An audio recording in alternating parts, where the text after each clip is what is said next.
There is news involving the U.S. and North Korea tonight. President Trump met in the Oval Office with North Korea's chief negotiator today, and afterward, the White House announcing President Trump and Kim Jong-un will hold a second summit next month. ABC's chief global affairs correspondent Martha Raddatz with us live tonight. Martha, you and I traveled to the last summit. It appears this second summit is on tonight, even though many observers say little has changed toward denuclearization. That's right, David. The administration says flatly that North Korea has taken no significant steps to get rid of its nuclear weapons in the 7 months since that historic Singapore summit. The North Koreans have been demanding that sanctions be eased before there can be progress, but the U.S. has refused to do that until the North begins the process of denuclearization. This summit, scheduled for the end of February, could be more important than the first, which of course was significant because it was the first time the leaders had met. But this could be where the real work gets done, David, or the agreement falls apart. All right, Martha Raddatz with us as well. Thank you, Martha. And meanwhile, President Trump is due to make an announcement on Twitter later on Saturday regarding the U.S. shutdown. Another top-level North Korea summit is on the cards. The White House has announced a new round of direct talks between President Trump and the North Korean leader Kim Jong-un. The two leaders are set to meet at the end of February. This latest development follows talks in Washington between the president and one of Mr. Kim's most trusted envoys, Kim Yong-chol. Our correspondent Barbara Platt-Usher tells us more from there. The White House said the summit would take place near the end of February, but it didn't say where, although Vietnam seems to be at the top of the list of possible locations, according to multiple reports. The announcement was made after a series of meetings with the North Korean envoy, Kim Yong-chol, beginning with the Secretary of State, Mike Pompeo, and then moving quickly on to the White House, where the president met for 90 minutes with Mr. Kim, who is said to be carrying a personal message from the North Korean leader, Kim Jong-un. So they agreed in this meeting to hold the summit, but there was no indication how that summit might break the deadlock in nuclear negotiations that has persisted since the two leaders last met in June. Look, we've continued to make progress. We're continuing to have conversations.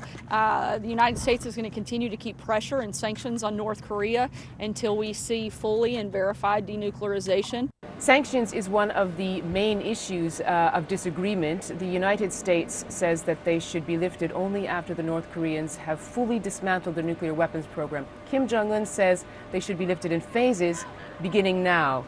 And it seems that he wasn't getting anywhere with the emissaries the president was sending, so perhaps that is why he wants to speak to the man at the top himself. As for Mr. Trump, he may also welcome the chance to have a made-for-television moment with the North Korean leader to distract from his troubles at home.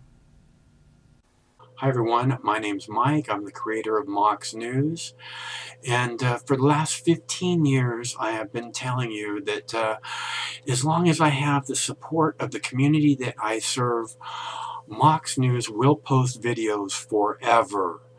And that's the truth. As long as I have your support, no one could ever make me stop.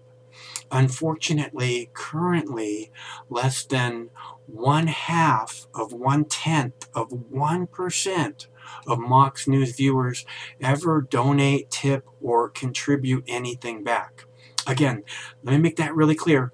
Much less than 1/2 of 1/10 of 1% ever give anything back.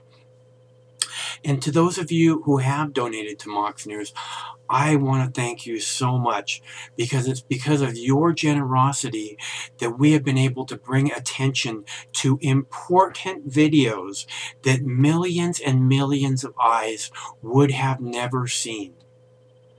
And I think that that's an amazing thing that we've been able to make happen together. And I can't thank you enough for helping me make that happen. So it's not too late.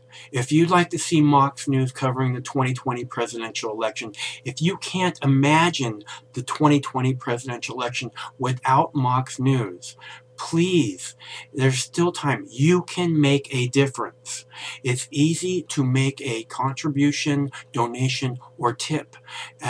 You can go to moxnews.com, or in the text body of this video, there are clickable links to the Patreon page or to the PayPal page. And Again, it should take less than 2 minutes to make a donation, and your donation can make a big difference.